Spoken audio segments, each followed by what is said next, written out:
Assalamu alaikum learners, welcome to another video tutorial and today we are going to discuss about the feeder pathways for the glycolysis।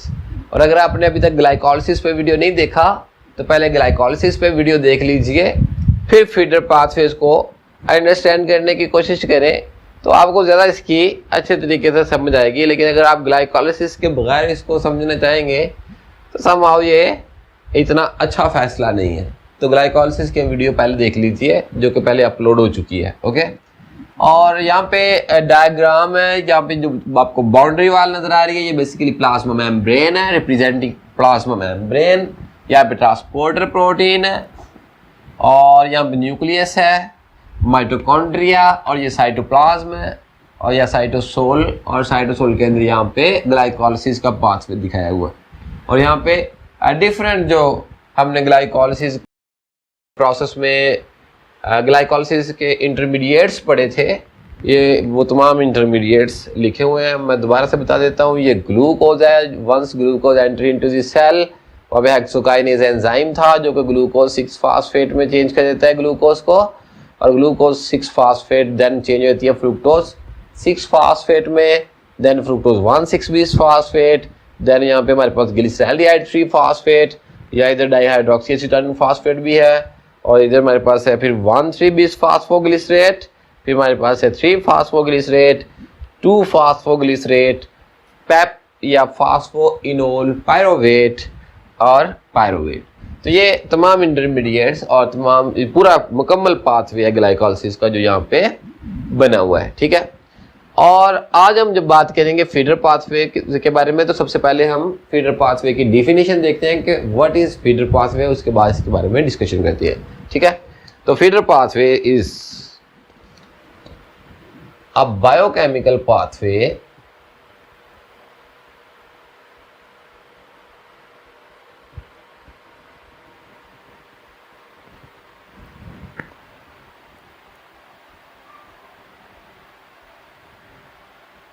that basically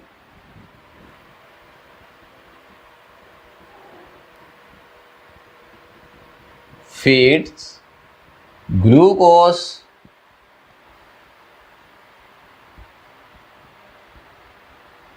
or other starting material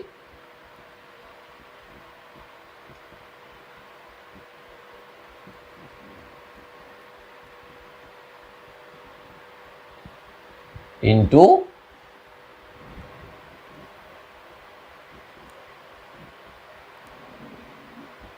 glycolysis pathway। Okay, जब हम glycolysis पढ़ रहे थे तो दोबारा देखिए glycolysis है क्या। ग्लाइकोलिसिस बेसिकली ग्लूकोज की ब्रेकडाउन है इनटू 2 पायरोवेट मॉलिक्यूल्स। और ग्लूकोज को 2 पायरोवेट मॉलिक्यूल में क्यों ब्रेक किया जाता है? क्योंकि ये एक एनर्जी यील्डिंग प्रोसेस है, यानी इस प्रोसेस से या ग्लूकोज को पायरोवेट में ब्रेक करके एनर्जी एक्सट्रैक्ट की जाती है। ओके, तो ये तो समझ आ गई कि ग्लूकोज से एनर्जी कैसे हमें मिल सकती है। लेकिन मसला ये है कि ग्लूकोज तो हम खाते ही नहीं है, यानी प्योर ग्लूकोज तो नहीं खाते हम। अगर हम प्योर ग्लूकोज खाते भी हैं तो वो एज हमारी कोई रोज़मर्रा की डाइट में मौजूद नहीं है, यानी कि हम रोज़ाना सुबह सुबह जब उठते हैं तो हम कोई ग्लूकोज थोड़ी खाते हैं। हम नाश्ता कहते हैं और नाश्ते में फ़ायदेमंद आपने रोटी खाई है, आलू खाए हैं, अंडा खाया है, तो there are different types of the food और न्यूट्रिशनल सप्लीमेंट, या आपने फ्रूट्स खाए हैं तो वहाँ सिर्फ प्योर ग्लूकोज नहीं है, there are different sugars, may be monosaccharides, may be disaccharide, आप पॉलीसेक्राइड की फॉर्म में भी हम डिफरेंट किस्म की जो शुगर्स खाते हैं। तो वह उन शुगर से एनर्जी हम कैसे, या हमारे अंदर ऐसे कौन से सिस्टम है जो उन शुगर से एनर्जी एक्सट्रैक्ट करते हैं। यहाँ पे देखिए, लेट्स सपोज हमें यहाँ पे एक एग्जांपल डिस्कस करते हैं कि आपने सुबह ग्लाइकोजन खाया है, और अगर आपने ग्लाइकोजन खाया है तो क्या ग्लाइकोजन डायरेक्ट ग्लाइकोलिसिस में चला जाएगा? नो, ये डायरेक्ट ग्लाइकोलिसिस का पार्ट नहीं बन सकता।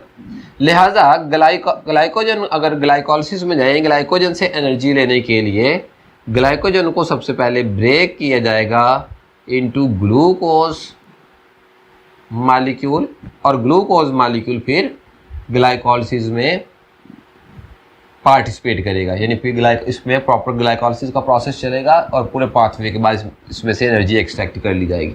क्या आपने स्टार्च खाया है?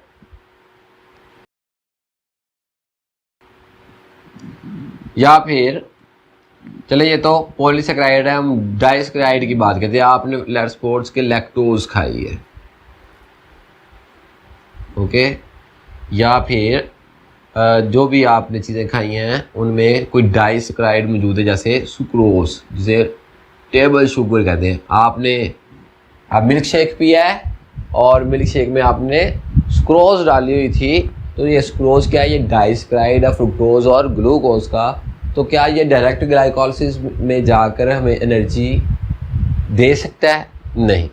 तो बेसिकली इन तमाम, चले एक मोनोसेकेराइड की भी एक पहले मैं डिस्कस कर लूँ एग्जाम्पल। लेट्स सपोज कि आपने फ्रुक्टोज खाया है, फ्रुक्टोज या फिर मैनोज, ये भी एक शुगर है, या गिलैक्टोज खाया।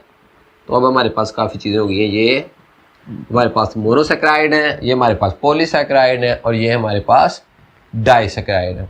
तो ये चीज़ें जो रोज़मर्रा ज़िंदगी में हमारी फूड का पार्ट हैं, जो हम खाते हैं, ये किस तरह से ग्लाइकोलिसिस का पार्ट बनेंगी। बेसिकली यहाँ पे कुछ ऐसे एंजाइम्स हैं हमारे सेल्स में जो इन तमाम शुगर्स को या तो ग्लूकोज में कन्वर्ट करते हैं, या फिर ग्लूकोज की बजाय किसी और स्टार्टिंग मटेरियल में कन्वर्ट करते हैं। यहाँ से फिर ग्लाइकोलिसिस का पाथ चलता है और फिर से एनर्जी एक्सट्रैक्ट कर ली जाती है। फॉर एग्जांपल अगर ग्लाइकोजन की बात करें तो ग्लाइकोजन कुछ एंजाइम्स की मदद से पहले ग्लूकोज में टूटता है, और ग्लूकोज फिर फर्दर जो है वो ग्लाइकोलिसिस का हिस्सा बन जाता है।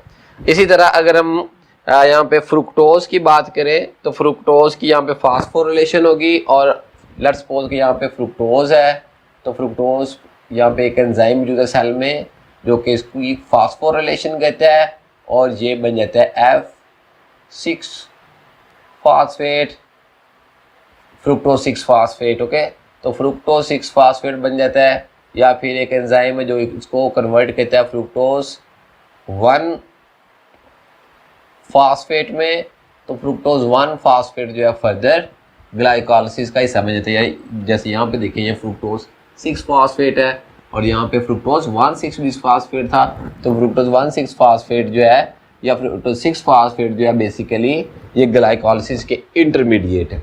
लिहाजा जो भी सब्सटेंसेस हम खाते हैं वो किसी ना किसी तरह ग्लाइकोलिसिस तक पहुँचते हैं। वो जिस मैकेनिज्म के ज़रिए या जिस पाथवे के ज़रिए ग्लाइकोलिसिस तक पहुँचते हैं, हम उस पाथवे को फीडर पाथवेज कहते हैं। ओके, दोबारा से कि तमाम चीज़ें जो हम खाते हैं वो किसी न किसी तरह ख़ास तौर पे जो कार्बोहाइड्रेट रिलेटेड सोर्स हैं वो किसी न किसी तरह ग्लाइकोलिसिस तक पहुंचती हैं। वो जिस पाथवे के ज़रिए ग्लाइकोलिसिस तक पहुंचती हैं उसे फीडर पाथवे कहते हैं। और फीडर पाथवे में हो सकता है कि फीड ग्लूकोज हो ग्लाइकोलिसिस में जाए, यानी सब्सटेंस ग्लूकोज बने जो कि ग्लाइकोलिसिस में एंटर हो जाए, या फिर ग्लाइकोलिसिस का कोई इंटरमीडिएट हो सकता है जो कि ग्लाइकोलिसिस में, फॉर एग्जांपल हमारे पास ग्लिसरैल्डिहाइड 3 फास्फेट अगर आया है तो हम कहेंगे कि ग्लिसरैल्डिहाइड 3 फास्फेट जो है यहाँ पे ग्लाइकोलिसिस में एंटर हो जाएगा और उससे ऑनवर्ड सेम प्रोसेस चलेगा और उससे एनर्जी एक्सट्रैक्ट कर ली जाएगी। तो डिफरेंट सब्सटेंसेस डिफरेंट एंजाइम्स की मदद से फीडर पाथवे से होते हुए ग्लाइकोलिसिस का हिस्सा बनते हैं। फीडर पाथवे में हम पॉलीसेकेराइड की एग्जांपल भी पढ़ेंगे डिटेल से, डाइसेकेराइड की एग्जांपल भी पढ़ेंगे और मोनोसेकेराइड की एग्जांपल भी पढ़ेंगे।